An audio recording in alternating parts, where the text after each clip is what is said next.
Assalamualaikum warahmatullahi wabarakatuh.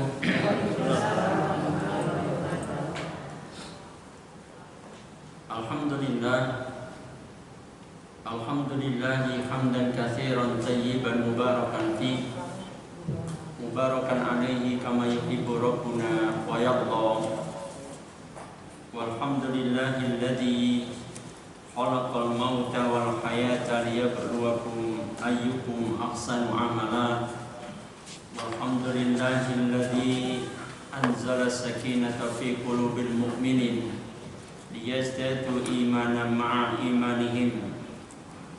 Wa asyhadu an la ilaha illallah wahdahu la syarika lah wa asyhadu anna Muhammadan 'abduhu wa rasuluh. Allahumma salli ala Muhammad wa ala alihi wa ashabihi wa man tabi'ahum bi ihsani ila yaumiddin. Qala Allah Ta'ala fil Qur'anil Karim, a'udzu billahi minasy syaithanir rajim. Ya ayyuhalladzina amanu taqullaha haqqa tuqatih wa la tamutunna illa wa antum muslimun. Qala Allah Ta'ala aidan, syahru Ramadan alladzi unzila fihi al-Qur'an hudan lin-nasi wa bayyinatin minal huda wal furqan al-ayah. Wa qala Nabiyullah Muhammad sallallahu alaihi wasallam fil hadits, innas syaitana qad ya'isa ayyubada bi ardikum walakin radi ayyuta'a fima siwa dalika mimma tahaqaruna min a'malikum fahdaru inni qad taraktu fikum ma inis tasamtum bihi falan tadillu abada, kitabullah wa sunnatun nabiyyihi. Kama qala Rasulullah sallallahu alaihi wasallam. Ibu-ibu, bapak-bapak, baik yang hadir di Mushola Al-Jihad Taman Wisma Asri Bekasi dan juga yang hadir dalam kajian pagi hari ini melalui online yang berada di rumah. Semoga pertemuan kita pagi hari ini mendatangkan keberkahan untuk kehidupan dunia dan akhirat kita. Semoga apa yang kita lakukan ini adalah menjadi catatan ibadah kita di hadapan Allah Subhanahu wa Ta'ala. Dan aktivitas yang kita lakukan pagi hari ini dan juga bertepatan keberadaan kita di dalam bulan Ramadan, mudah-mudahan akan Allah balas dengan berlipat ganda pahala, juga berlipat ganda ampunan kepada kita semuanya. Salawat serta salam senantiasa kita sampaikan pada junjungan kita Nabiullah Muhammad sallallahu alaihi wasallam. Semoga kita dan keluarga kita senantiasa terpelihara, semakin kokoh, semakin kuat kecintaan kita, kecintaan keluarga kita kepada Rasulullah Muhammad sallallahu alaihi wasallam, sehingga pada akhirnya asbab cinta itu mudah-mudahan akan menjadikan kita dan keluarga kita bersama Rasulullah sallallahu alaihi wasallam di surga Allah Ta'ala. Amin. Saudara-saudaraku seiman yang insyaallah dimuliakan Allah Subhanahu wa Ta'ala, khusus di dalam bulan Ramadan ini kita tidak melanjutkan dulu kitab yang kita bahas, Shahih At-Targhib wa Tarhib. Akan tetapi kita akan membahas tema khusus berkaitan dengan Al-Quran, yang di dalam undangan saya sudah cantumkan tema kita adalah di bawah naungan Al-Quran. Di bawah naungan Al-Quran. Sesungguhnya judul tema ini disemangati dengan satu tafsir, kitab tafsir yang dihasilkan oleh seorang ulama Mesir yang kemudian takdir Allah beliau wafat di tiang gantungan oleh sebab kelakuan presidennya waktu itu, Jamal Abdul Nasir. Ulama itu adalah Sayyid Qutb rahimahullah ta'ala. Mudah-mudahan Allah memuliakan beliau. Mudah-mudahan Allah mengampuni segala kesalahan yang ada pada diri beliau, dan mudah-mudahan Allah melaknat Jamal Abdul Nasir yang telah melakukan tindakan menggantung seorang ulama sampai wafat.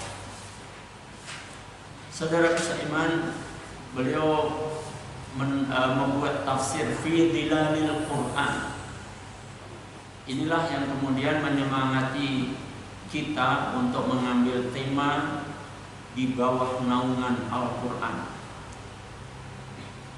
Tetapi pengambilan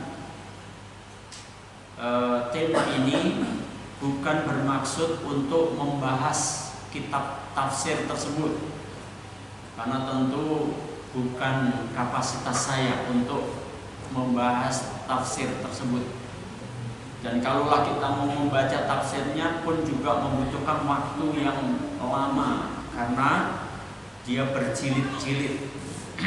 Nah, saudaraku seiman, tetapi tentu semangat untuk mengambil judul fi dhilalil Quran, di bawah naungan Al-Quran ini, tentu saja ada alasannya.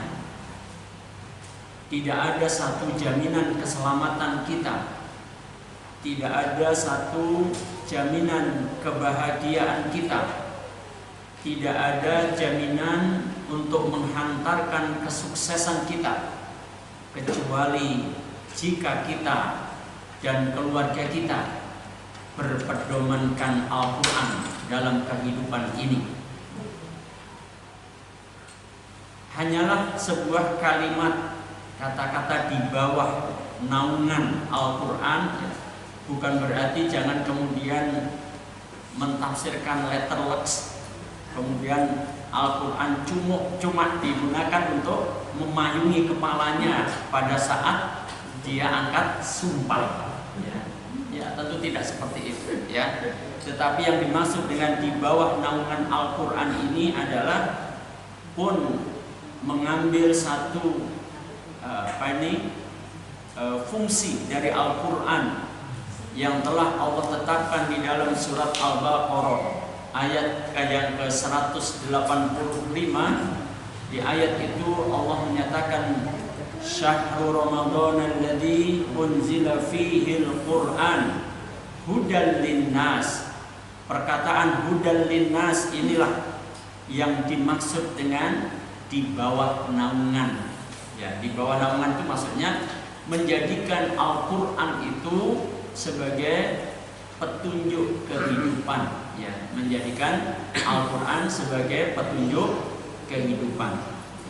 Nah, saudaraku seiman yang insyaallah dimuliakan Allah Subhanahu wa taala, tentu pembahasan ini tidak cukup satu kali pertemuan. Makanya saya gunakan untuk kajian khusus di dalam bulan Ramadan. Maka saudaraku, pembahasan ini tidak akan lepas dari 4 bab. Nggak tahu setiap babnya berapa halaman nanti. 4 bab itu berkaitan, yang pertama adalah beriman kepada Al-Quran. Beriman kepada Al-Quran. Kemudian bagian keduanya kita akan bicara tentang fungsi Al-Quran. Bagian yang ketiganya adalah sikap mencintai Al-Quran.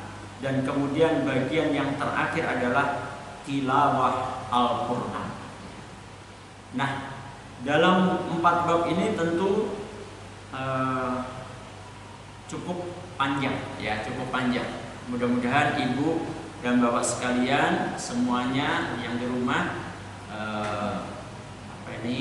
sabar, ya, karena nuntut ilmu itu butuh kesabaran. Jangankan untuk ilmu, Masya Allah ya.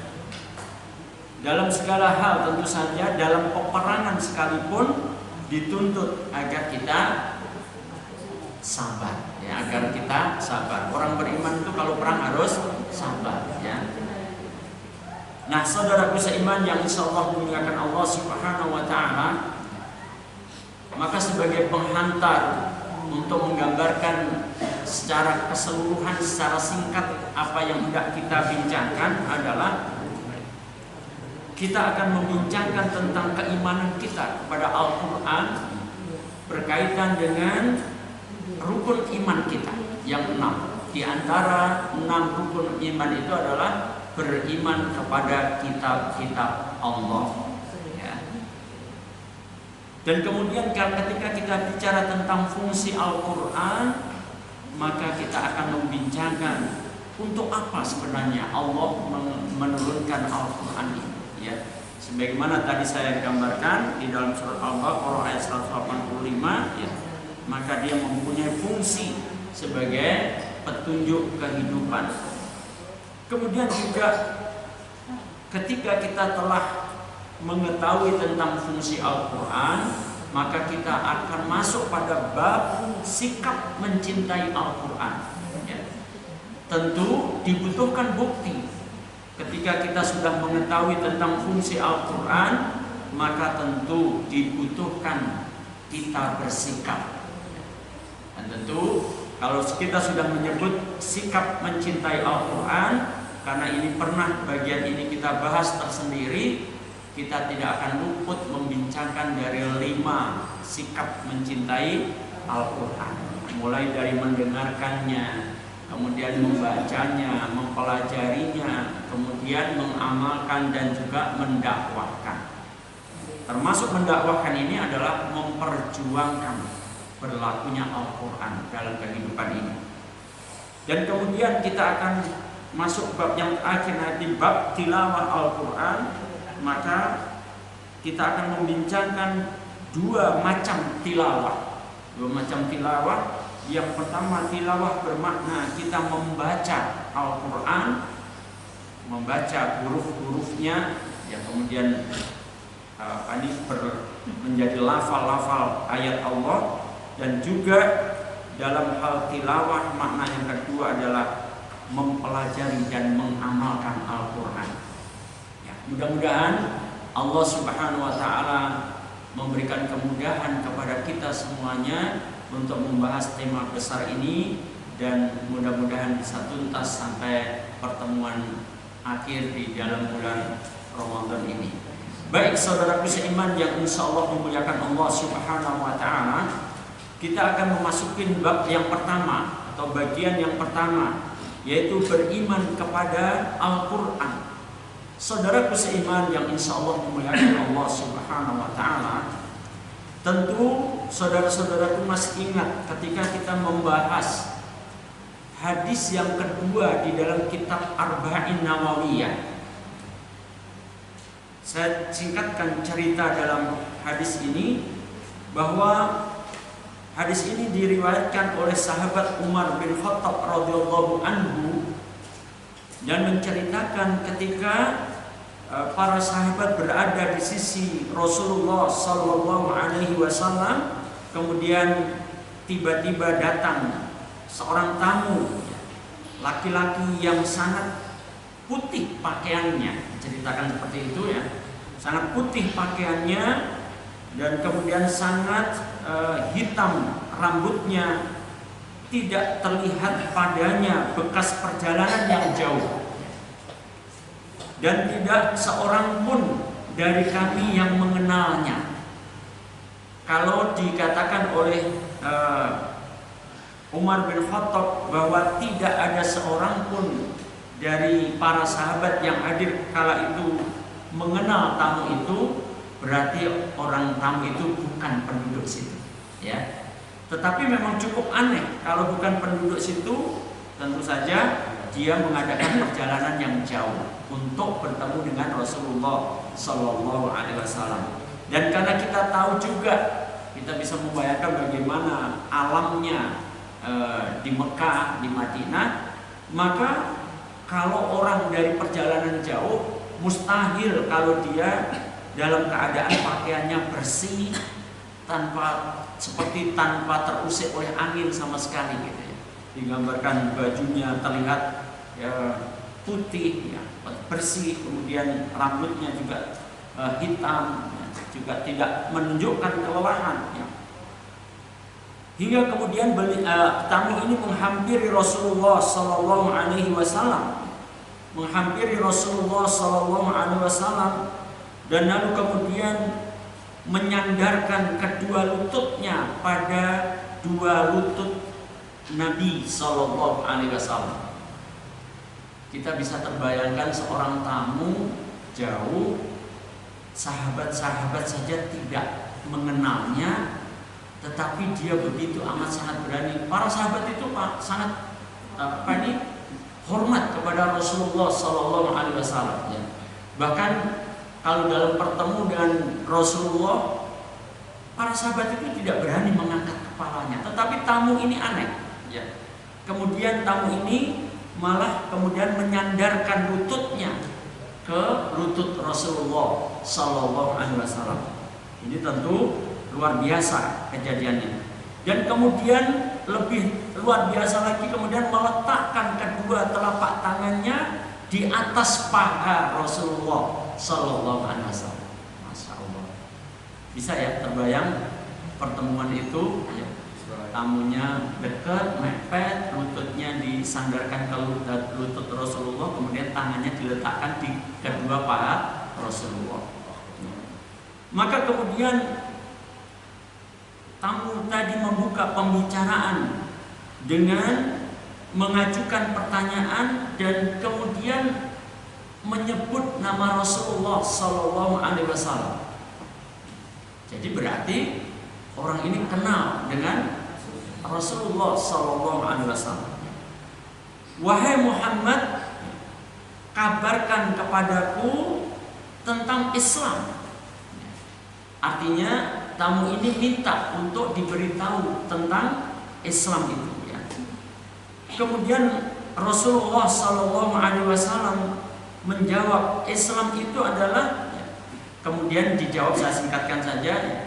Dijawablah dengan rukun Islam yang kita kenal itu. Ada berapa anak rukun Islam? Ada 5. Semalam jadi pertanyaan di musola ini untuk anak-anak, dapat hadiah 10.000. Tapi yang bisa jawab malah pulang duluan ya Pak ya. Nah, saudaraku seiman ya, maka kemudian setelah dijawab, Rasulullah menjelaskan tentang rukun Islam. Ternyata kemudian tamu ini menyatakan sodakta, kamu benar. Ya. Jadi ini nampak sekali bahwa tamu ini sebenarnya seperti menguji Rasulullah Sallallahu Alaihi Wasallam. Dan juga tampak sekali bahwa tamu ini sebenarnya sudah tahu tentang rukun Islam itu. Makanya dia menyatakan sodakta, kamu benar. Ya.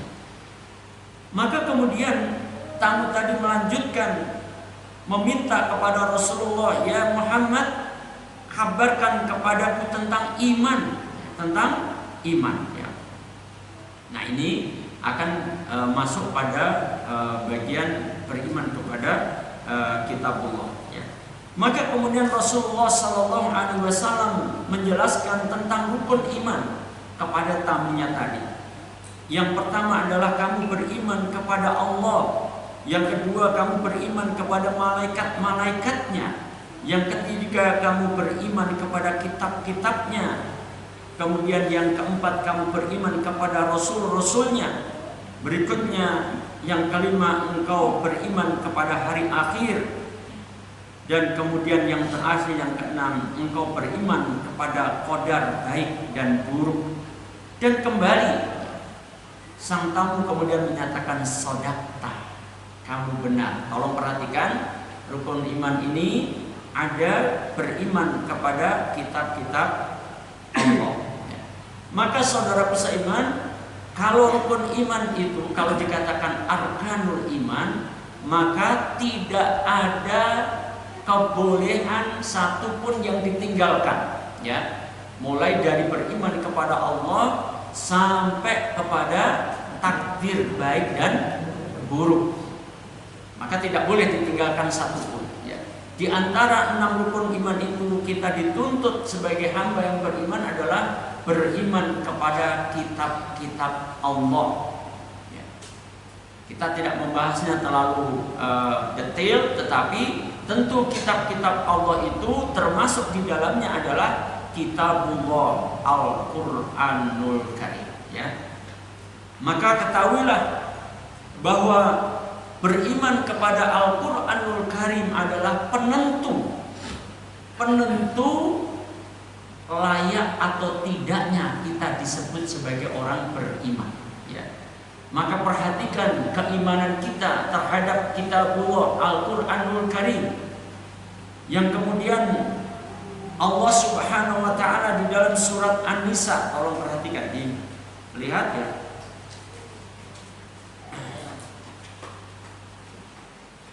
Buka surat An-Nisa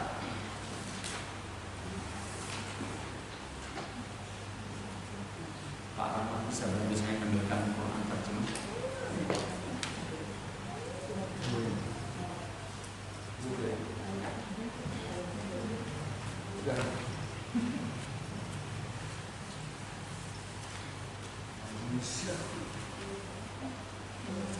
Surat An-Nisa ayat yang ke-60,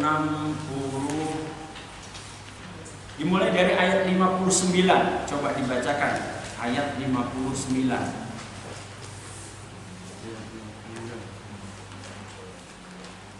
Pak Rahmat bacakan dulu, silakan.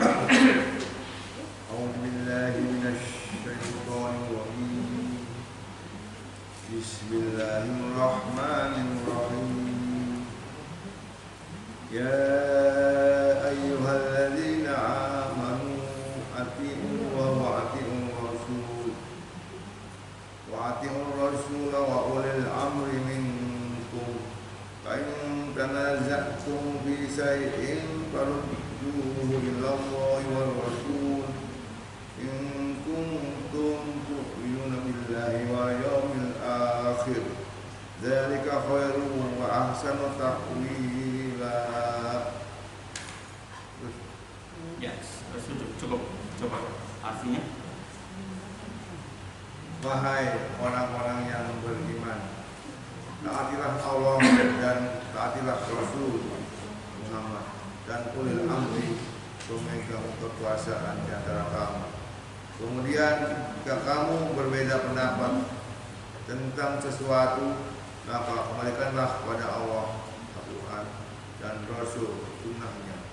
Jika kamu beriman kepada Allah dan hari kemudian, yang bukan itu lebih utama bagimu dan lebih baik akibatnya. Ya, sebelum saya lanjutkan, maaf waktu untuk menyapa sesepuh saya. Assalamualaikum Bulik dari Jember, juga Mbak Hartiningsih dari Depok. Selamat bergabung, mudah-mudahan ada manfaatnya pertemuan kita. Saudaraku seiman, Allah Subhanahu wa Ta'ala di dalam ayat ini, tolong diperhatikan, ayat ini dimulai dengan kalimat ya ayyuhalladzina amanu. Maka ayat ini terkhusus kepada hamba-hamba yang terpilih, hamba-hamba yang dia mengakui dirinya sebagai orang yang beriman. Hendaklah kita merasa dipanggil oleh Allah Subhanahu wa Ta'ala. Maka saudaraku, Allah kemudian memerintahkan ati'ullaha wa ati'ur rasula wa ulil amri minkum. Taatlah kepada Allah dan taatlah kepada Rasul dan kepada pemimpin di antara kalian. Saya tidak menyinggung tentang ketaatan kepada pemimpin karena bahasan kita bukan hal itu, ya.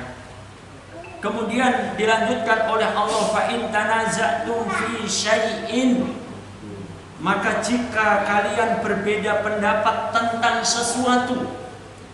Tentu saudaraku seiman, betapa seringnya terjadi di antara kita ketika membicarakan masalah-masalah tentang kehidupan ini, apakah itu berkaitan dengan kehidupan pribadi apakah itu berkaitan dengan kehidupan keluarga, apakah itu berkaitan dengan kehidupan bermasyarakat, maka kemudian kita sering menemukan jalan yang berbeda pendapat di antara kita.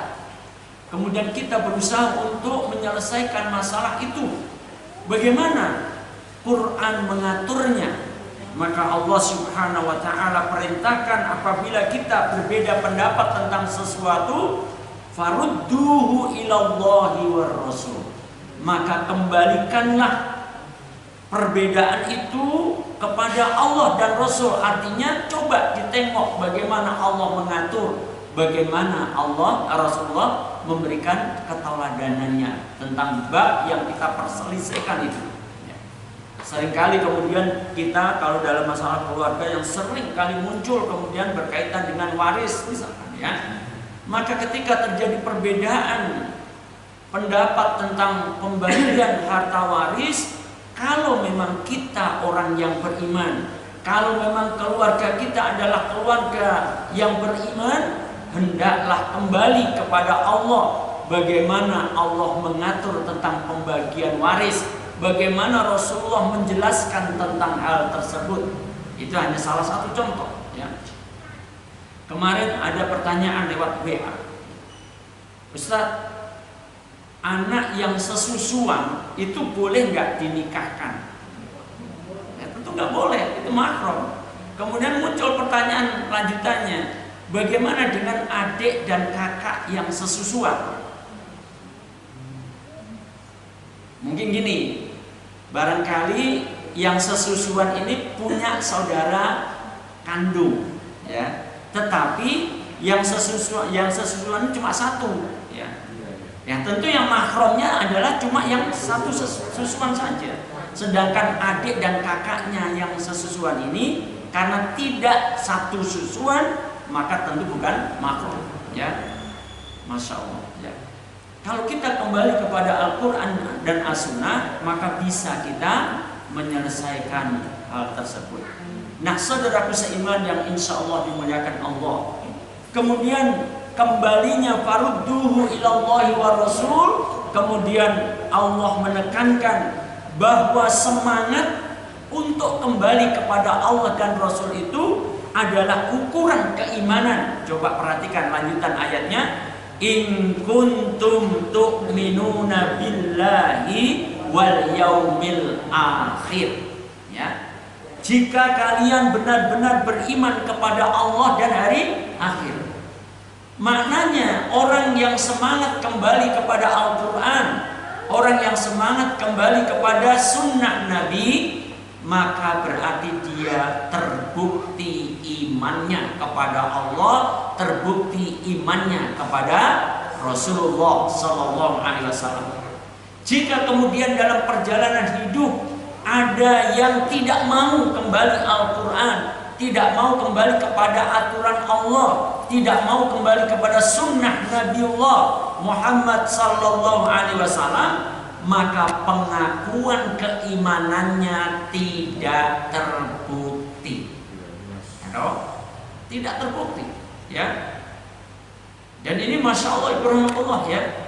Ini menuntut kita semuanya yang mengaku sebagai hamba yang beriman, tentu semangatnya di dalam bulan Ramadan seperti ini, yang kita kenal pula dengan nama Syahrul Quran, bulan Al-Quran, hendaklah disemangati keadaan diri kita, keadaan keluarga kita untuk kembali kepada Al-Quran dan As-Sunnah, menjadikan Al-Quran dan As-Sunnah sebagai panduan kehidupannya, ya, sebagai panduan kehidupan kita. Barulah kemudian Allah mengakui keimanan kita, ya. Kemudian lanjut, coba dibacakan ayat yang ke-64.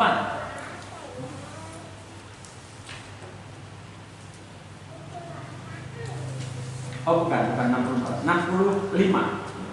Ayat 65.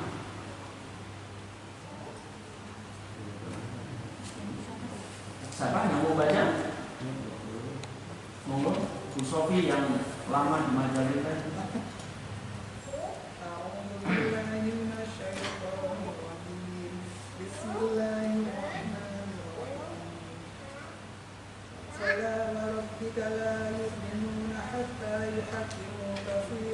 فيما شجر بينهم ثم لا يجدوا في أنفسهم حرجا مما قضيت ويسلموا تسليما. Maka ketika mereka tidak beriman sebelum mereka menjadikan engkau sebagai hakim dalam perkara yang mereka perselisihkan, sehingga kemudian tidak ada rasa keberatan dalam hati mereka terhadap putusan yang engkau berikan, dan mereka menerima dengan sepenuhnya.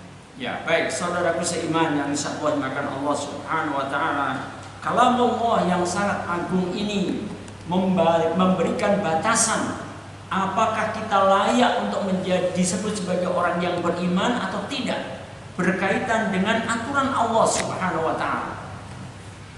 Perhatikan ayat ini, fala wa rabbika la yu'minuna, maka demi Rabbmu, la yu'minuna, hakikatnya mereka tidak beriman. Hakikatnya kita ini tidak beriman. Ya, dicatat ini ya. Bagaimana supaya kita diakui keimanan kita? Ada batasannya kalau memang kita ingin diakui iman kita. Hatta yuhaqqimuka fima syajara bainahum, sampai dengan mereka menjadikan kamu Muhammad sebagai pemutus perkara di antara mereka. Ya. Saudara seiman, memang ayat ini adalah penyandaran Nabiullah Muhammad SAW dijadikan sebagai pemutus perkara. Ya. Dijadikan sebagai pemutus perkara. Ya. Maka tentu kita akan bisa menyimpulkan kalau Rasulullah SAW memutuskan sebuah perkara, kira-kira hukumnya hukum siapa yang digunakan? Apa kemudian hukum adat Arab? Apakah hukum budayanya Quraisy? Tidak mungkin. Kalau Rasulullah SAW dijadikan sebagai pemutus perkara di antara yang terjadi di kalangan umat, hakul yakin yang digunakan sandaran untuk memutuskan adalah Al-Quran. Di dalam surat An-Najm kita seringkali membacanya. Di awal-awal ayat itu ketika Allah Subhanahu wa taala menyatakan wa ma yantiqu 'anil hawa in huwa illa wahyu yuha.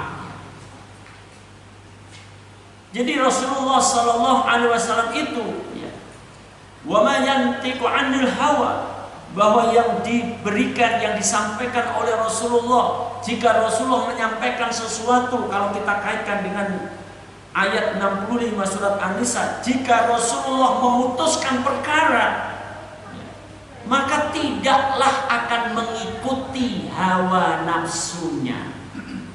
Kalau Rasulullah SAW mengikuti hawa nafsunya, tentu beliau akan memutuskan perkara. Apalagi kala itu umat Islam barulah para sahabat dari kalangan orang-orang Jazirah Arab, belum menebar ke seluruh muka bumi. Kalaulah Rasulullah mengikuti hawa nafsunya di dalam memutuskan perkara yang terjadi di antara mereka umat Islam yang masih orang-orang Arab saja, tentu akan diputuskan dengan berdasarkan adat Arab. Halo? Logis itu, ya. Tetapi tidak demikian, seorang Rasul bukan itu. Karena beliau mengemban amanah tentang risalah Allah Subhanahu wa taala. Maka tentu tidak goyah pada hati kita bahwa Rasulullah SAW sebagai teladan kehidupan kita memutuskan perkara pasti dengan hukum-hukumnya Allah Subhanahu wa ta'ala. Ya. Maka timbul persoalan, kalau kemudian Rasulullah sudah tidak ada di tengah-tengah kehidupan kita, ini lagi booming ini, perkara yang sangat besar, seorang tokoh menyatakan kemudian haram hukumnya untuk mendirikan negara berdasarkan atau sebagaimana yang didirikan oleh Rasulullah Sallallahu Alaihi Wasallam. Mudah-mudahan segera ingat nih orang ini ya. Coba bayangkan itu orang ya. Mahfud MD yang ngomong begitu ya. Coba orang Allah. Apa alasannya? Beliau tanya apa sih? Dia gitu aja ya. Iyalah beliau orang sepuh ya. Ya. Beliau beralaskan bahwa Rasulullah itu ketika mendirikan negara berdasarkan wahyu yang diterimanya. Sementara sekarang sudah tidak ada lagi wahyu yang turun. Loh, gimana sih logika berpikirnya orang ini? Masya Allah. Ya memang Nabi sudah gak ada, makanya ada yang mengingatkan. Ini orang ini ini gimana ini pemikirannya ini? Ya bukankah Rasulullah Muhammad itu adalah Nabi akhir, penutup para Nabi, tentu tidak ada lagi wahyu yang turun. Dan tentu saja Rasulullah Muhammad adalah suri tauladan yang terbaik ila akhir zaman, sampai yaumul kiamah, dalam segala hal ya, dalam segala hal, mulai dari yang kecil-kecil. Kalau memang persoalan besar itu kemudian dia berketetapan haram, kalau begitu dia tidak perlu masuk WC itu pakai doa. Tidak perlu dia keluar WC pakai doa. Nggak perlu dia kemudian makan pakai bismillah. Halo? Kenapa? Karena semua itu adalah dituntun dengan wahyunya Allah Subhanahu wa Ta'ala. Kalau memang alasannya tidak ada lagi wahyu yang turun. Masya Allah. Nanti kalau bab wahyu-wahyu yang berkaitan dengan keuangan diurus. Halo? Begitu kan kenyataannya. Nah, saudaraku ya, maka kembali kenyataannya Rasulullah Sallallahu Alaihi Wasallam sekarang sudah tidak ada. Saya lanjutkan dulu an-najmnya ya. Rasulullah itu ketika menyampaikan sesuatu tidak mengikuti hawa nafsunya. Wa ma yantiqu 'anil hawa in huwa illa wahyu yuha ya. Dan sungguh apa yang beliau sampaikan itu kecuali hanyalah wahyu yang diwahyukan. Jadi ketika Rasulullah Sallallahu Alaihi Wasallam menetapkan perkara, memutuskan satu hukum, itu bukanlah idenya Muhammad bin Abdullah. Kalau saya sebut Muhammad bin Abdullah, maksud saya adalah sebagai manusia ya, sebagai manusia Arab gitu loh ya, maksudnya. Yang kemudian tentu saja ini adalah menjadi seorang Rasulullah ya. Jadi apa yang disampaikan oleh Rasulullah Sallallahu Alaihi Wasallam itu adalah hakikatnya dari Allah Subhanahu Wa Taala ya. Maka tak layak kemudian contohnya kalau tadi kita bicara tentang perselisihan waris, maka hendaklah kembali kepada Al-Quran dan As-Sunnah. Dan Rasulullah telah mengajarkannya. Maka Rasulullah tentu tidak mengikuti adat Arab, kecuali apa yang disampaikan oleh Rasulullah, apa yang diajarkan oleh Rasulullah tentang hukum waris, tidak lain adalah dari Allah Subhanahu wa Ta'ala ya. Maka kembali kepada surat An-Nisa ayat 65, ketika Allah mengukur keimanan kita sampai kita bisa mendudukkan Rasulullah Sallallahu Alaihi Wasallam sebagai pemutus perkara yang terjadi di antara kita, maka ketika Rasulullah Sallallahu Alaihi Wasallam sudah tidak ada lagi di tengah-tengah kehidupan kita, maka berlakulah hadis Rasulullah, al-ulama'u warithatul anbiya.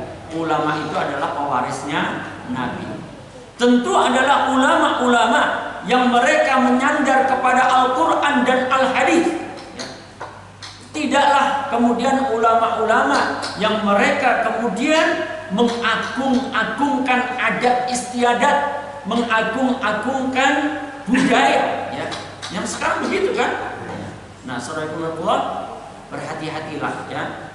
Maka hendaklah kita memilih sandaran ulama-ulama yang mereka semangatnya adalah menegakkan Al-Quran dan As-Sunnah. Nah, saudaraku seiman, bagaimana kalau sudah ada keputusan Rasulullah, bagaimana kalau sudah ada keputusan ulama sebagai pewarisnya Nabi, maka dituntut kita yang membawa masalah itu thumma la yajidu fi anfusihim, maka hendaklah kita mempunyai sikap tidak merasa keberatan dalam hati kita atas keputusan itu. Bagaimana kalau kemudian kita merasa berat, bahkan kemudian penutup ayat ini kita harus taslim wa yusallimu taslima, atas keputusan itu kita harus berserah, menyerah itu maksudnya kita menggunakan keputusan yang telah ditetapkan oleh Rasulullah Sallallahu Alaihi Wasallam, keputusan yang telah diberikan oleh para ulama yang shadiq, ulama yang jujur tentu saja sebagai pewarisnya Nabi, untuk kita gunakan sebagai panduan kehidupan kita. Apa akibatnya kalau sampai kemudian kita tidak menggunakan apa yang telah diputuskan oleh Rasulullah Sallallahu Alaihi Wasallam dalam segala bidang itu, kemudian menyengaja kita untuk meninggalkannya, bahkan kemudian dibarengi tidak meyakininya? Maka lihat di dalam surat An-Nahl ayat yang ke-36 ya. Surat An-Nahl surat ke-16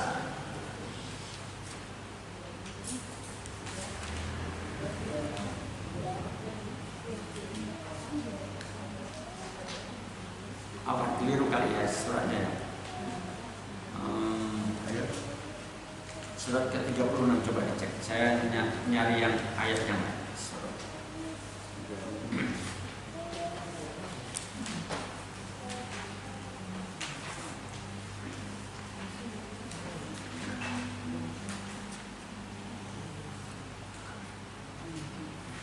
Yasin.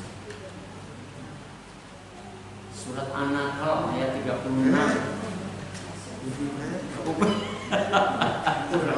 Surat ke-16 ayat 36.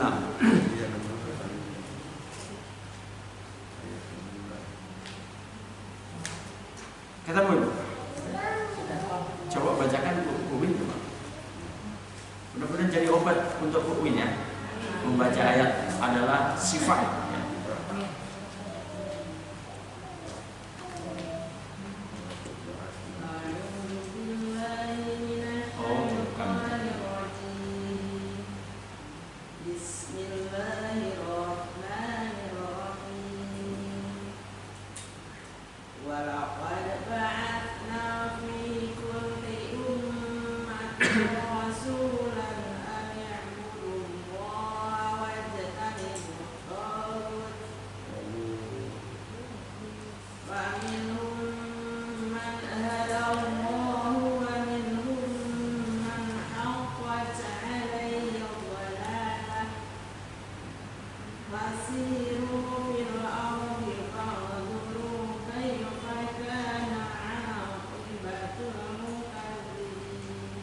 Ya, barakallahu fiik. Bu Win, saya tambahkan satu ayat karena pengambilan ayatnya keliru. Bukan surat An-Nahl, tetapi surat Al-Ahzab ayat 36 ya. Surat Al-Ahzab ayat 36. Yang di rumah tolong catatannya dirubah. Yang tadi saya salah dalam mengambil hujjah. Kita membaca surat Al-Ahzab surat ke-33 ayat 36 yang benar itu ya.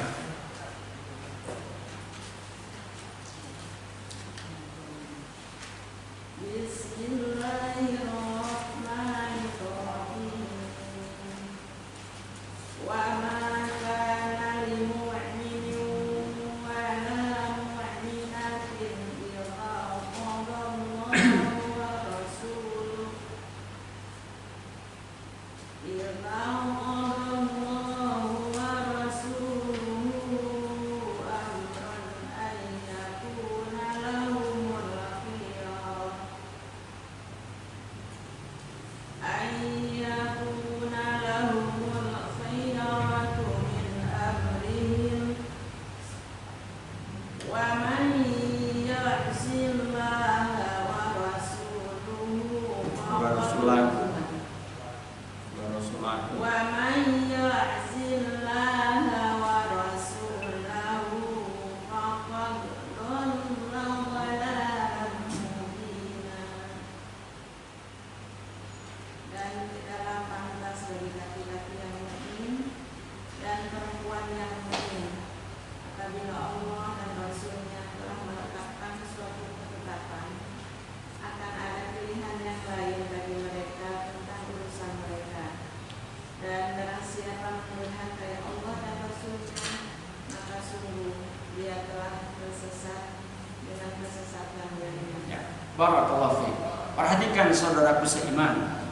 Ketika tadi kita membahas surat An-Nisa ayat 65 menjadi ukuran keimanan kita, manakala kita mendudukkan, menjadikan Rasulullah Sallallahu Alaihi Wasallam sebagai pemutus perkara, pemutus segala persoalan, yang memberikan ketentuan-ketentuan tentang persoalan.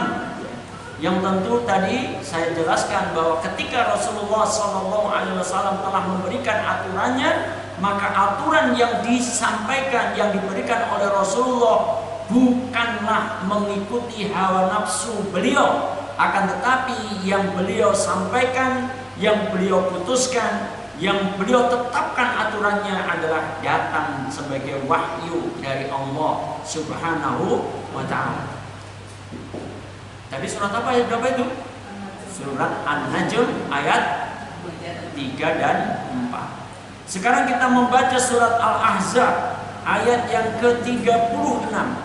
Wa ma kana lil mu'minin wa la mu'minatin idza qadallahu wa rasuluhu amran ay yakuna lahumul khiyaratu min amrihim wa may ya'sillaha wa rasulahu faqad dhalla dhalalan mubina. Ketika Rasulullah Sallallahu Alaihi Wasallam telah memberikan keputusannya, maka dituntut kita untuk bersikap apa tadi dalam surat An-Nisa ayat 65? Hati kita tidak boleh keberatan, bahkan kita dituntut untuk taslim, untuk berserah diri terhadap aturan itu. Artinya kita harus melaksanakannya, untuk memandu kehidupan kita. Maka lihat ancaman Allah ketika Rasulullah Sallallahu Alaihi Wasallam telah memberikan keputusannya, manakala kemudian ada orang yang menyimpanginya, ada orang yang menentangnya, padahal itu adalah keputusan Rasulullah, padahal orang itu mengakui dirinya sebagai orang yang beriman. Wa ma kana lil mu'minin wa la mu'minatin, dan tidak pantas, tidak elok bagi laki-laki yang beriman, juga wala mu'minatin, juga tidak pantas bagi wanita yang beriman, apabila Allah dan Rasulnya telah menetapkan satu ketetapan, apabila Allah dan Rasulnya telah menetapkan aturannya, apabila Allah dan Rasulnya telah memberikan hukum-hukumnya, kemudian apa yang dilakukan orang ini? Ya, menetapkan hukum dalam min amrihim, dalam perkaranya, dalam perkara kehidupan mereka, tentu kita yang dimaksud sekarang. Kemudian Allah menyatakan wa may ya'sillaha wa rasulahu, dan siapapun yang menyelisihinya, mendurhakainya, menentangnya, tidak mau menerima hukum-hukum Allah, tidak mau menggunakan hukum-hukum Allah, padahal dia mengaku orang yang beriman, dia mengaku sebagai laki-laki beriman, dia mengaku sebagai perempuan wanita yang beriman, ternyata justru dia melakukan penolakan atas perkara, atas hukum yang ditetapkan oleh Allah, atas undang-undang yang datang dari Allah, atas hal-hal yang telah diatur oleh Allah, bentuk ya'sillaha wa rasulahu, yang dia juga menentang Rasulullah Sallallahu Alaihi Wasallam sebagai Rasulnya. Maka keputusan Allah terhadap orang yang seperti itu adalah faqad dhalla dhalalan mubina, maka sungguh orang itu telah tersesat dengan kesesatan yang nyata. Makanya saudara teman ya, kembali kalau kita mau mengambil contoh yang tadi, karena sudah terlanjur mengambil contohnya adalah pewarisan ya, pewaris ya. Allah telah menetapkan, Rasulullah telah mengajarkan tentang bagaimana membagi hukum waris. Mengaku sebagai orang yang beriman, mengaku sebagai laki-laki yang beriman, wanita yang beriman. Bahkan kemudian dia membaca Al-Quran sanggup dalam bulan Ramadan khatam 1, 2, 3 kali. Bahkan kemudian menggemarkan diri setiap paginya tilawah Al-Quran dalam makna membaca Al-Quran. Nah betul, memang ada fadilahnya membaca Al-Quran. Tetapi saudaraku, dibutuhkan sikap kita. Bagaimana kita menjadikan Al-Quran itu sebagai hudal linnas. Itulah sikap tidak keberatan hatinya, kemudian sikap taslim dirinya atas aturan Allah Subhanahu wa ta'ala. Maka saudaraku seiman, manakala kemudian terjadi yang sebaliknya, sudah membaca Al-Quran setiap hari, sanggup menghatamkan berulang-ulang, tetapi kemudian dia menentang atas apa yang diatur oleh Allah di dalam Al-Quran, dia tidak mau menerima aturan Allah yang telah ditetapkan di dalam Al-Quran, dia menolak aturan-aturan Allah yang ada di dalam Al-Quran. Ingat, yang menentukan Allah, bukan kita ya. Kita hanya membaca ayat Allah Subhanahu wa ta'ala. Maka Allah, bahasa kita ini ya, bahasa kita, jangan kemudian wah ini kajian menyerupakan Allah dengan orang. Ini hanya memudahkan supaya ada kesan buat kita semuanya. Maka Allah kemudian mengetuk palu untuk menghukumi orang yang seperti itu. Apa itu? Dhalalan mubina. Bahkan Allah mendahului penghukuman itu dengan huruf taukid qad. Sungguh dia, siapa dia ini? Maksudnya orang yang menentang Allah, orang yang menentang Rasulullah. Apa maksudnya menentang tadi? Tidak mau menerima hukum-hukum Allah, tidak mau melaksanakan hukum-hukum Allah. Bahkan Masya Allah, kalau nggak dibentengi, tapi Allah akan menjaga Qur'annya ya. Betapapun sampai kemudian ada orang yang terlalu berani, betul-betul laknatullah alaihi orang ini ya, sampai mengusulkan agar 300 ayat Al-Quran supaya dirubah, dihapus bahkan ya, mintanya supaya dihapus ya. Kalau kita tidak bentengi, Masya Allah ya. Ya, tapi tentu kita harus percaya bahwa Al-Quran itu dijaga oleh Allah Subhanahu wa ta'ala. Jangankan sampai satu ayat, satu huruf keliru saja dalam menulis, Allah akan tunjukkan. Hakul yakin pasti ada orang yang tahu. Mungkin bukan kita bukan mahir Quran ya. Nah, saudaraku seiman ya, berhati-hatilah dalam bersikap di kehidupan ini ya. Maka keimanan kita kepada kitabullah, termasuk beriman kepada kitabullah Al-Quranul Karim, membawa konsekuensi. Tidak hanya sekedar kita jadikan Al-Quran itu sebagai bahan bacaan saja, tetapi membawa Al-Quran ini menjadi sebagaimana yang telah Allah tetapkan tujuan Allah atau fungsi Al-Quran, diantaranya adalah hudal linnas, petunjuk kehidupan bagi manusia. Nah, saudaraku seiman yang insya Allah dimuliakan oleh Allah Subhanahu wa ta'ala, maka untuk mengokohkan keimanan kita, mari kita coba lihat bagaimana Allah Subhanahu wa ta'ala setelah Fatihatul Kitab kemudian masuk kepada surat yang kedua, maka diawalilah ayat surat itu dengan satu maklumat dari Allah bahwa di dalam kitab ini tidak ada keraguan ya.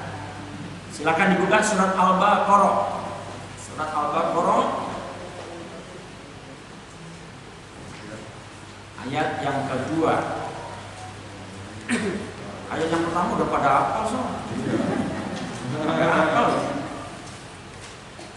Yang di rumah ada apa semua? Ayat pertama surat Al-Baqarah, aku yakin. Insyaallah selamat datang Pak Dikit, ini banyak sekali yang gabung. Abu Fakhri ini dari Bogor, Abu ya, Pak Nyamat ya.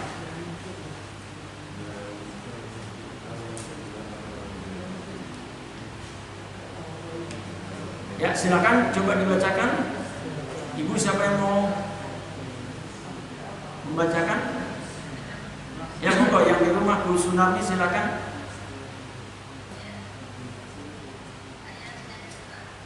Iya, ayat pertama kan udah hafal.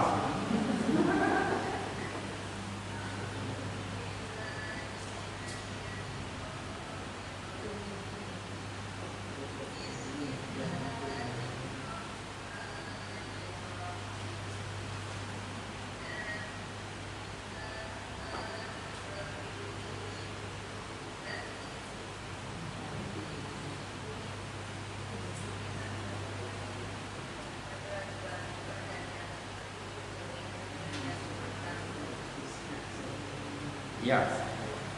Dzalikal kitabul la raiba fihi. Kalimat ini ya. Saudaraku seiman ya. Allah menyatakan dalam kalamnya yang mulia suratul Baqarah ayat yang kedua bahwa Al-Qur'an ini tidak ada keraguan di dalamnya. Oleh sebab itu ketika kita mengaku sebagai orang yang beriman kepada kitabullah Al-Qur'anul Karim, maka tuntutan pada diri kita adalah kita tidak boleh meragukan atas kebenaran, atas kesahihan, atas kelurusannya Al-Qur'anul Karim ini. Ya. Maka saudara seiman, ya, kita bisa membuka juga di dalam surat Al-Baqarah ayat yang ke-147 ketika Allah menyatakan Al-haqqu mir rabbika fala takunanna minal mumtarin. Kebenaran itu yang datang dari Rabbmu, dan kita telah menjadi orang-orang yang mengakui bahwa Rabb kita adalah Allah. Rabb kita adalah Allah Subhanahu wa ta'ala. Rabb kita adalah Allah Rabbul Alamin. Allah Rabb semesta alam ini. Maka kita juga mengakui bahwa Al-Quran ini datang dari Allah. Maka Al-Quran ini adalah kebenaran. Al-Quran ini adalah sebuah kebenaran. Maka oleh sebab itu bagi siapapun yang mengaku sebagai orang yang beriman, dituntut oleh Allah, fala takunanna minal mumtarin. Maka janganlah kalian merasa ragu-ragu. Janganlah kalian menjadi orang-orang yang meragukan ayat Allah Subhanahu wa ta'ala. Saudara seiman, tentu urusan tentang manusia tidak hanya tentang manusia Bekasi, tidak hanya mengatur tentang manusia Jawa Timur, karena ini ada yang dari Jawa Timur sekarang. Saya tunjukkan dengan alamat Pak Edi Setiono, ini adik saya di Jember yang tadi boleh ya. Nah, saudara-saudara ya, tidak hanya mengatur tentang Jawa, tidak hanya mengatur tentang Indonesia, tetapi mengatur seluruh manusia. Makanya sebutannya apa? Hudal linnas. Di surat Al-Baqarah ayat 185, petunjuk kehidupan bagi manusia. Sedangkan di dalam ayat yang kedua surat Al-Baqarah disebut sebagai hudal lil muttaqin. Ini secara khos hanya orang-orang yang bertakwa saja, hanya manusia yang bertakwa saja yang bisa menjadikan Al-Quran ini sebagai pedoman kehidupannya. Berarti bermakna pula mengaku-ngaku sebagai orang yang bertakwa, kalau dia tidak menggunakan Al-Quran untuk menata kehidupannya, maka sesungguhnya dia bukan orang yang bertakwa. Ya. Nah, saudara seiman yang insyaallah dilakukan Allah Subhanahu wa ta'ala. Ya. Maka surat Al-Baqarah ayat yang ke-147 itu menunjukkan bahwa kita dituntut terhadap ayat-ayat Allah yang menjadi panduan kehidupan kita itu, yang menjadi tolok ukur keimanan kita itu, bahkan menjadi tolok ukur ketakwaan kita itu, maka hendaklah dia jangan sampai kita meragu-ragukannya. Jangan sampai kita bersikap tidak percaya dengan isi yang ada di dalam kandungan Al-Quran. Walaupun kadang di dalam Al-Quran itu kemudian kita merasa kok begini ya. Itu karena memang kita harus menundukkan jiwa kita kepada Al-Quran. Jadi ada sebuah ungkapan begini. Harusnya adalah budaya itu diislamkan, bukan Islam untuk dijadikan disandarkan kepada budaya, sehingga kalau aturan Islam itu nggak cocok dengan budayanya, kemudian Islam ditinggalkannya. Tidak seperti itu ya. Betapa banyaknya ya budaya-budaya yang ada di dalam kehidupan orang-orang Jazirah Arab kala itu, banyak yang ditinggalkan oleh Rasulullah Sallallahu Alaihi Wasallam. Ya. Nah, saudaraku seiman, maka tentu kita juga mengikuti sikap Rasulullah yang seperti itu. Nah, saudaraku seiman yang insya Allah dimuliakan Allah Subhanahu Wa Taala, ya. Tentu mohon maaf kita ya, pada pertemuan dalam bulan Ramadan tentu tidak sampai 2 jam lah ya. Tidak sampai 2 jam ya. Karena ada rekamannya segala, saya mesin rekamnya panas kalau 2 jam nanti. Kita akan lihat bagaimana semangat yang ditanamkan oleh Rasulullah Sallallahu Alaihi Wasallam.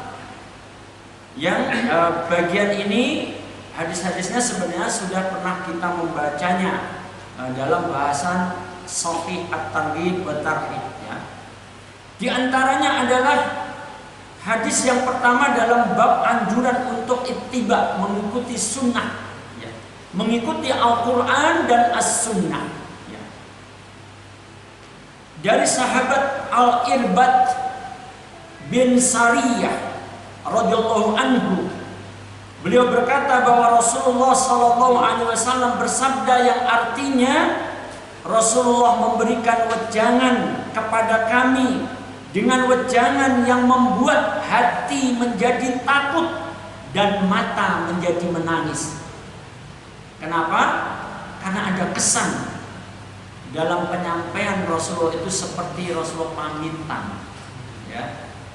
Jadi makanya membuat getar, terutama apalagi lembutnya hati Abu Bakar As-Siddiq radhiyallahu anhu ya. Maka beliau yang pertama kali menangis.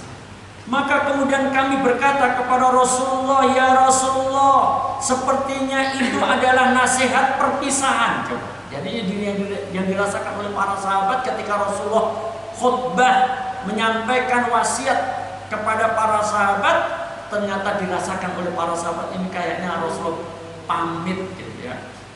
Pamit mau berpisah. Ya Rasulullah, sepertinya itu adalah wasiat perpisahan. Maka berwasiatlah kepada kami ya Rasulullah. Kemudian beliau Sallallahu Alaihi Wasallam bersabda, aku berwasiat kepada kalian agar kalian bertakwa kepada Allah. Ayo kita perhatikan saudaraku seiman.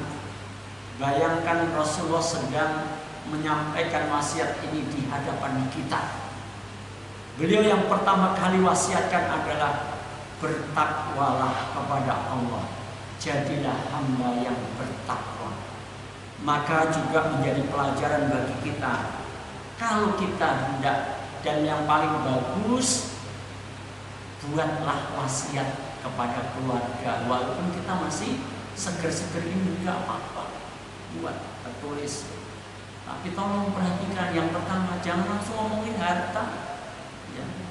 Tapi yang pertama kali, anak-anakku, cucu-cucu, jadilah kalian menjadi hamba-hamba yang bertakwa kepada Allah ya. Tapi sebagaimana Rasulullah mewasiatkan kepada para sahabat, yang pertama adalah bertakwalah kepada Allah. Kemudian wasiat berikutnya adalah mendengar dan mentaati walaupun kalian dipimpin oleh seorang hamba sahaya, ya. Jadi persoalan pemimpin itu bukan dari darah biru atau darah merah, padahal darahnya tetap aja merah. Tidak peduli walaupun dia berasal dari hamba sahaya, harus ditaati. Tapi tentu saja kalau pemimpin itu taat kepada Allah dan Rasulullah. Sesungguhnya siapa di antara kalian yang berumur panjang. Nah, ini mulai Rasulullah mengingatkan kita, ya, tentu ini akan dirasakan oleh umat setelah para sahabat terutama sudah tidak ada, kemudian para ulama salaf sudah tidak ada, maka jatuhlah pada kehidupan kita ini semakin nyata, gitu ya, semakin nyata. Apa itu? Ya, sesungguhnya siapa di antara kalian yang berumur panjang, maka dia akan melihat banyak terjadi perselisihan. Tadi Al-Quran surat apa? Ayat berapa anak-anak? Yang Allah memerintahkan supaya farudduhu ilallahi war rasul fa in tanaza'tum fi syai'in, apabila kalian berbeda pendapat tentang sesuatu, farudduhu ilallahi war rasul, maka kembalikanlah kepada Allah, kembalikanlah kepada Rasulullah. Surat ayat 59, surat An-Nisa ayat 59. Saya nggak saya kasih hadiah, ya.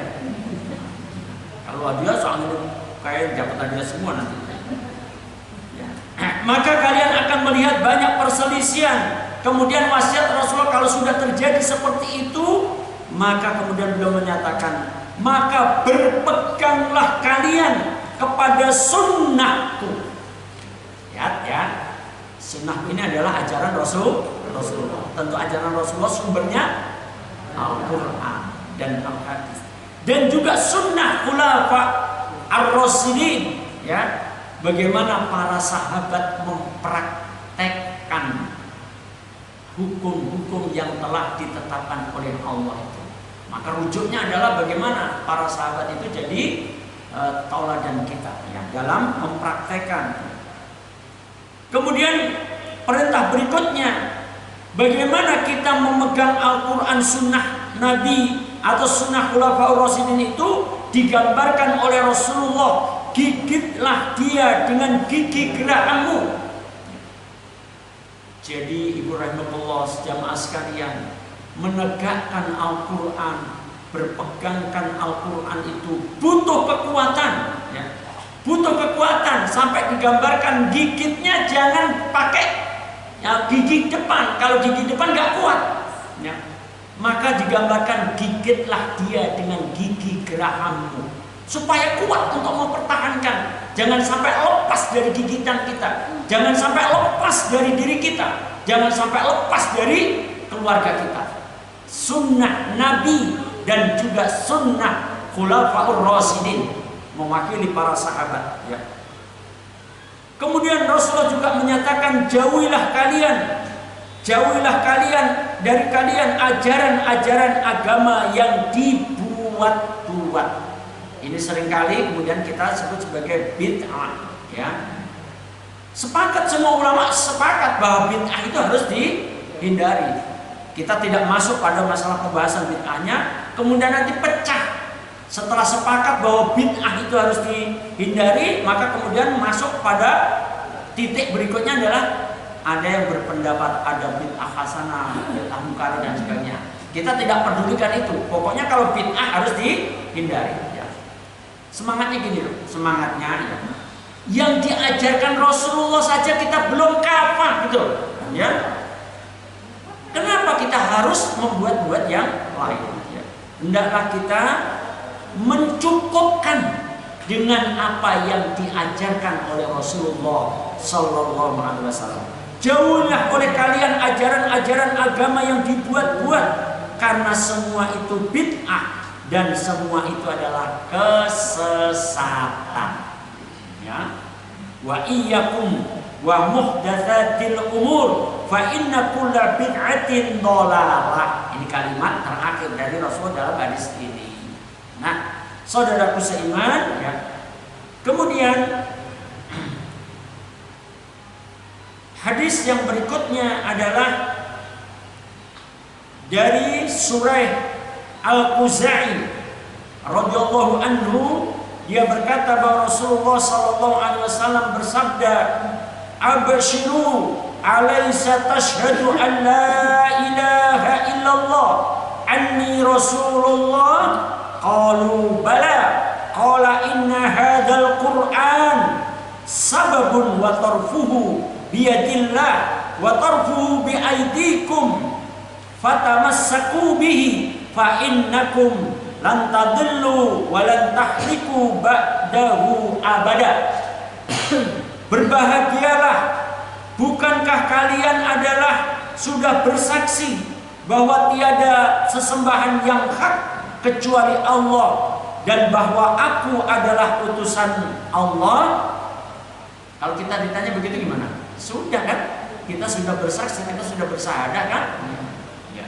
Kita adalah orang-orang yang sudah mengakui tidak ada sesembahan yang hak kecuali Allah. Tidak ada apa nih, dan Muhammad sallallahu alaihi wasallam adalah utusan Allah. Udah final, ya. Yang final bukan cuma Pancasila, iman kita juga final gitu ya. Iman kita final, masa goyah lagi sih. Maka kemudian Rasulullah memberikan khabar lagi. Setelah mereka menjawab, "Bala ya Rasulullah," benar wahai Rasulullah, bahwa kami sudah bersahadat. Maka kemudian Rasulullah menyatakan, sesungguhnya Al-Quran ini adalah sebab-sebab di mana ujungnya digambarkan oleh Rasulullah bahwa Al-Quran itu seperti seutas tali gitu ya. Kemudian ujungnya berada di tangan Allah dan ujung yang lain ada di tangan kalian. Ketika kita sudah bersahadat, berarti seakan-akan kita memegang buhul tali Allah, ya. Yang satu dipegang tangan Allah, nggak usah ngomong tangannya Allah kayak apa ya. Kita nggak membahas bab itu ya. Kemudian satu ujung lain kita yang memegang. Berarti menggambarkan kita ketika berinteraksi dengan Al-Quran, kita sedang berhubungan dengan Allah. Apakah hubungan ibu-ibu dan bapak-bapak sekalian hendak ibu dan bapak lepaskan? Nggak mungkin. Masa mau kita lepaskan hubungan kita kepada Allah? Dan yang menghubungkan kita adalah Al-Quran, ya. Al-Quran yang menghubungkan kita dengan Allah Subhanahu wa Ta'ala. Maka kemudian Rasulullah berpesan kepada kita, maka berpeganglah kepadanya. Kepada apa? Kepada Al-Quran yang menjadi sebab tadi ya.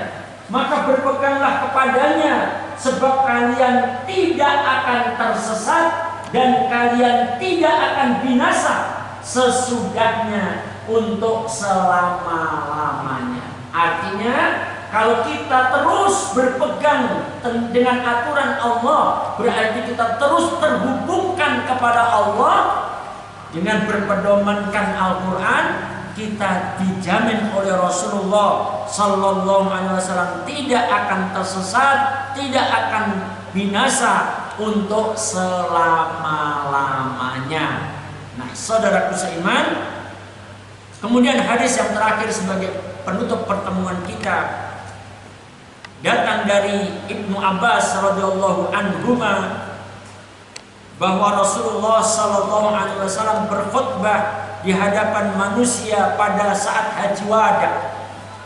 Beliau kemudian bersabda, "Inna syaitana qad ya'isa ayyubada bi ardikum walakin radiya ayyuta'a fima siwa dhalika mimma tahaqaruna min a'malikum fahdharu inni qad taraktu fikum ma ini tasamtum bihi falan tadillu abada kitaballahi wa sunnatu nabiyhi." Yang artinya sesungguhnya setan telah berputus asa untuk disembah di tanah kalian ini, akan tetapi dia rela ditaati dalam perkara selain itu. Ingat, ini berarti Rasulullah ingin menunjukkan kalaulah tidak dalam bentuk penyembahan kepada setan, tapi setan punya juga cara agar manusia itu taat kepada dirinya, tapi dalam perkara yang lain, ya. Tolong diperhatikan ini, ya. Tapi dia setan itu rela ditaati dalam perkara selain itu dari amal-amal yang kalian anggap remeh.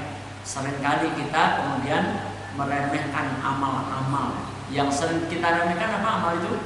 Amal yang hukumnya sunnah. Seringkali kita apa? Sunnah ini, ya, Masya Allah, ya.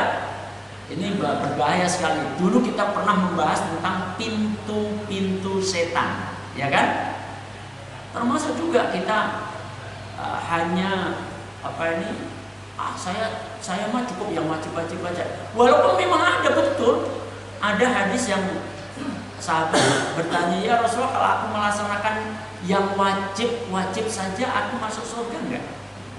Maka dijawab oleh Rasulullah, kamu masuk ke dalam surga juga. Tapi tentu tidak dalam maksud meremehkan amal sunnah. Ya, seringkali kemudian kita meremehkan amal sunnah. Ketahuilah bahwa meremehkan amal sunnah itu termasuk tipu daya setan, ya.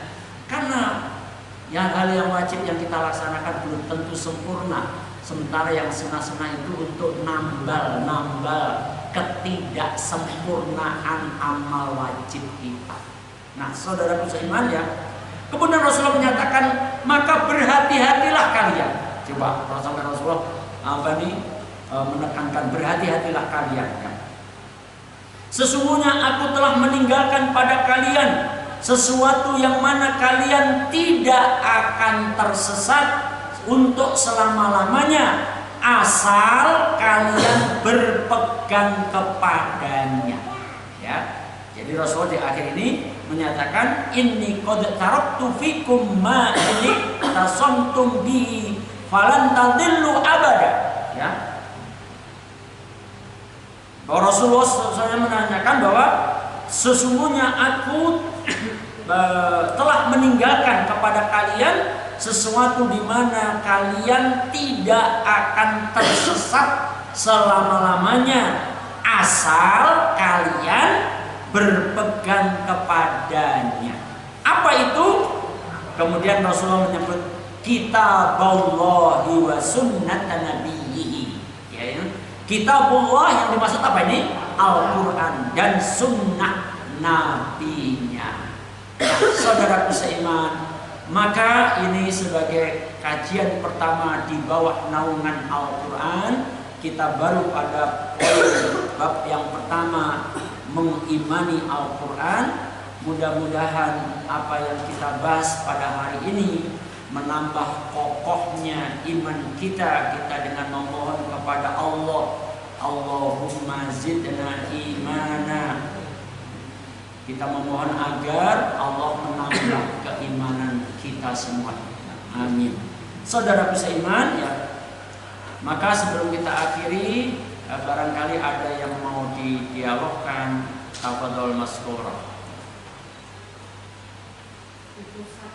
Ya, silakan Umi Nurul. Maksud sikap meremehkan sunnah, kalau kita berpendapat gini, seperti contohnya duha itu kan sunnah, gitu. Ya. Nah, kalau kita sampai merutinkan, gitu kan, sampai nanti dianggap seperti wajib, gitu. Ya. Satu, terus kedua seperti surat Al-Kahfi, ada malam Jumat kan Ya. sunnah, gitu.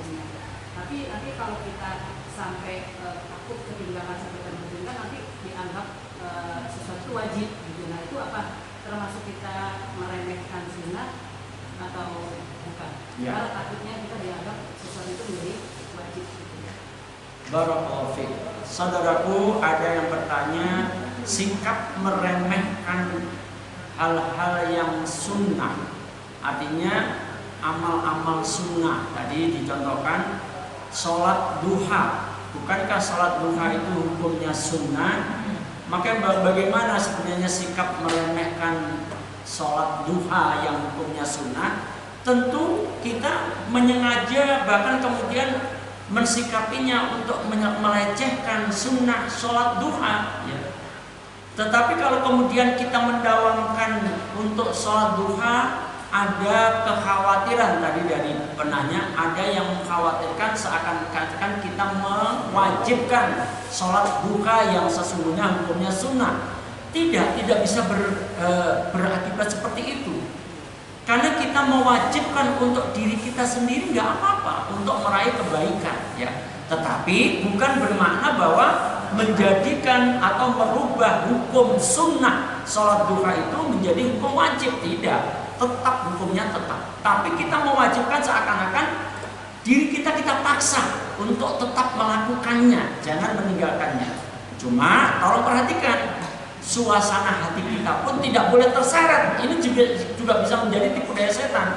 Jangan sampai kemudian ketika ibu terlupakan melaksanakan sholat duha karena tadi sudah mewajibkan untuk diri ibu sendiri, kemudian ibu merasa dosa. Kalau sampai itu ada pada perasaan ibu, berarti ibu telah merubah hukum fikihnya. Itu yang tidak boleh, ya. Kalau memang kita tidak sholat duha, ya biasa-biasa saja, ya. Tetapi merasa saya rugi, gitu ya. Rugi saya hari ini tidak melaksanakan duha, ya. Tapi kalau sampai ibu merasa berdosa, ya berarti ibu telah merubah hukumnya menjadi wajib, maka itu tidak boleh. Pun juga demikian bab bacaan surat Al-Kahfi pada hari Jumat, ya. Ya sama penjelasannya. Karena itu hanya sebagai contoh, ya. Maka meremehkan itu adalah sampai mencela tidak melaksanakan dengan bahasa kita nyinyirin amal sunnah dinyinyirin gitu, ya. Allah a'lam bishawab. Ada yang lain? Yang tadi kamu yang berjaya sangat putih, kamu apa dulu yang siapa? Oh, karena tadi tidak selesai, ya. Ya, tadi ibu-ibu dan bapak-bapak sekalian juga yang mengikuti dari rumah, tadi memang kita membaca hadis yang kedua dalam kitab Arba'in Nawawiyah, ya, yang dikenal dengan hadis Jibril, ya. Kenapa disebut sebagai hadis Jibril? Karena memang ternyata setelah selesai pertemuan antara tamu tadi, yang tamu bertanya tentang Islam, dijelaskan tentang rukun Islam oleh Rasulullah, kemudian bertanya tentang iman, kemudian dijelaskan tentang rukun iman, kemudian dijelaskan tentang ihsan. Ihsan itu adalah engkau beribadah hanya kepada Allah seakan-akan kamu melihat Allah. Kalau kamu tidak bisa melihat Allah, maka sadarilah bahwa Allah melihat kamu, gitu ya. Itu ihsan. Maka kemudian di akhir hadis itu Rasulullah bertanya kepada para sahabat setelah tamunya pergi, ya. Setelah tamunya meninggalkan majelisnya Rasulullah, bukan majelis Rasulullah sekarang, artinya ketika Rasulullah bermajelis dengan para sahabat tadi, ya kan. Tadi ada sahabat Umar bin Khattab dan sebagainya. Nah, kemudian Rasulullah bertanya kepada para sahabat, tahukah kalian siapa tamu tadi? Nah, gitu ya. Kemudian tentu sahabat, tadi Umar bin Khattab sudah menjelaskan tidak ada seorang pun yang kenal, ya. Berarti memang nggak tahu. Dan kemudian Rasulullah menjelaskan tadi adalah Jibril telah datang kepadamu mengajarkan kepadamu tentang agamamu. Jadi dinul Islam itu dibangun atas 3 hal itu: iman, Islam, dan ihsan. Ya, nanti silakan nanti baca lagi karena memang bahasan kita bukan memang detail tentang hadis itu, kita hanya ngambil berkaitan dengan rukun iman yang dalamnya ada beriman kepada kitabullah, ya. Allah a'lam bishawab. Baik, saudara seiman, kita cukupkan pertemuan kita. Mudah-mudahan apa yang kita bahas kali ini Allah kokohkan, Allah tambahkan ilmu yang bermanfaat untuk kita. Dan tentu saya selalu akan terus mengingatkan, jangan menjadi orang bahagia yang sendiri, ya. Ajaklah keluarga kalian untuk bahagia, ya. Karena kunci kebahagiaan adalah ketaatan. Tidak ada ketaatan kecuali merujuk kepada Al-Quranul Karim. Berarti keluarga kita pun juga harus mengimani Al-Quran dengan berbagai penjelasan yang sedikit tadi. Wallahu a'lam bishawab. Barakallahu fikum. Atur da'wana alhamdulillahi rabbil alamin. Wassallallahu nabiyina Muhammadin sallallahu alaihi wasallam. Kita tutup bersama dengan kifaratul majelis. Subhanallah wa bihamdika asyhadu an la ilaha illa anta astaghfiruka wa atubu ilaik. Teriring salam untuk keluarga semua di rumah, yang di Jawa Timur, yang di Depok, yang di mana nih, di Palingga, di Bogor dan sebagainya ya. Mudah-mudahan kita semuanya dalam penjagaan Allah Subhanahu wa taala, iman kita dan takwa kita bawa sampai kita menghadap Allah Subhanahu wa taala menjadi orang yang berbahagia. Wassalamualaikum warahmatullahi wabarakatuh.